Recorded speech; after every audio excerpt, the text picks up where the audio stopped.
কাল গিয়েছিলাম বর্দার বাড়ি। তো চলো সারাদিন বর্দার বাড়ি গিয়ে কি খেলাম সেটাই আজ তোমাদের সাথে শেয়ার করি। তো বর্দার বাড়ি আমি আগের দিনই চলে গিয়েছিলাম।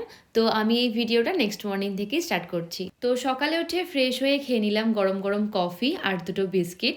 আর আমরা এখানে কফি এনজয় করতে করতে একটু আড্ডাও দিচ্ছিলাম। আর কাল না আমি মেনিকিওর করিয়েছিলাম, তো আমার হাতটা একটু তোমাদের দেখিয়ে দিলাম। তারপর কিছুক্ষণ পর করলাম ব্রেকফাস্টে ছিল ছেঁড়া পরোটা, তরকারি আর মিষ্টি। আর বৌদি এখানে আমি কত মিষ্টি দিয়েছে দেখো, যদিও আমি এত মিষ্টি খেতে পারি। দেন লাঞ্চে কি ছিল সেটা একটু দেখাই। লাঞ্চে ছিল শাক, শিম ভাজা, ফুলকপি আলু পনিরের তরকারি, পোস্ত, চিকেন আর চাটনি।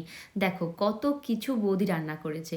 তো লাঞ্চটা তো ভীষণ ভালো করেছি আজ। তারপর সন্ধ্যাবেলায় বুবলুর সাথে একটু মজা করলাম। আর ও তো আমাদের পেলে ছাড়তেই চায় না, বাড়িতে কেউ আসলে ও তো ভীষণ খুশি। আর রাতে ডিনারের জন্য বৌদি বানিয়েছে ফ্রায়েড রাইস আর পনির চিলি।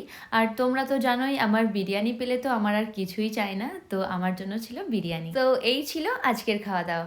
সো চলো, বাই।